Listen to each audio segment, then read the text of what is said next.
Yep. You've said that advertisers really misinterpreted the power of social media, but it certainly seems like they're still trying to figure things out. For example, over the last few weeks, GM has pulled out of Facebook. Ford has doubled down. Where exactly do you guys stand? Well, it's interesting. First of all, I would never bet against a guy who dropped out of Harvard because he had something better to do. But Facebook has some real challenges. And the reason is we're sort of engaged in this conversation in social media. It's like, hey man, check out this video, check out this photo, check out this content, this article that I found. And there's this rhythm to the conversation. And advertisers are not part of that rhythm. Frankly, all they have is this crappy little ad unit that sits off on the side. And those ad units, they work really well for direct response advertising, which is the bottom of the funnel. And there's not a ton of money going into that, not a ton of excitement. It's basically like taking junk mail and porting it online. The really exciting stuff happens at the top of the funnel. Those are those really great advertisements that we grew up with, or those really immersive platforms that we see online. And Facebook and Twitter, they've basically been shut out of that so far.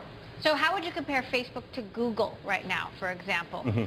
Well, Google's got a distinct advantage. Google has a value exchange with consumers. You basically tell Google, this is what I'm looking for, then they give you what you're looking for, and they found a way to seamlessly monetize that.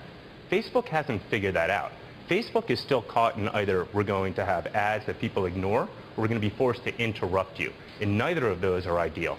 The WPP CEO, Martin Sorrell, obviously a big advertising firm, recently said they're going to spend 10 times more on Google this year than on Facebook, and he also said he doesn't think of Facebook as an advertising medium. Would you agree with that? And how long do you think Facebook will be second to Google in terms of advertising budgets? It makes sense that they're spending more on Google because there's intense mathematics behind the whole thing. So clearly right now, Google's working much more effectively for them. And they will pivot instantaneously the second that Facebook mathematically works better than Google. But the numbers there, the numbers are proven, Google's beating them. Ultimately, I don't think Facebook is really about advertisement. It's not necessarily about paid advertising, these little ad units that you see. It's really about a value exchange, sort of like Google, but differently. It's more of a storytelling platform. You've got a great brand, you want to tell a story about your brand, and you can do that through Facebook, then people can take that information and spread it. And I'm not so sure Facebook right now has figured out how to monetize that. And how big a drawback is it for you that Facebook hasn't monetized mobile at all? For me, I don't think it's a drawback because I don't think mobile's a great place to start sticking banner ads. Think about your own experience online. Banner ads they're pretty small. They don't do a lot. We literally serve 1,000 of those as an industry before one person clicks. What about Twitter?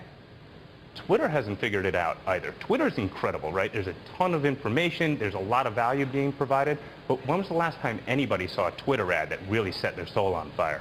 Now, I want to ask you quickly about your documentary, The Naked Brand, which talks about how companies have used advertisers to cover up their behavior. How so? Well, historically, people would watch ads and they would believe ads. And actually, 50, 60 years ago, people loved advertising because that's where they can get their information and that's where they got their content. But about 15 years ago, when search got super powerful and now you've got social, we don't need advertising as much. Consumers have taken the power into their own hands.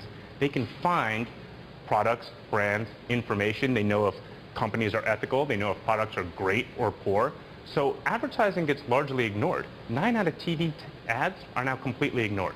So consumers have the power now. It's advertisers and brands that still have a lot of stuff to figure out. That's a massive paradigm shift.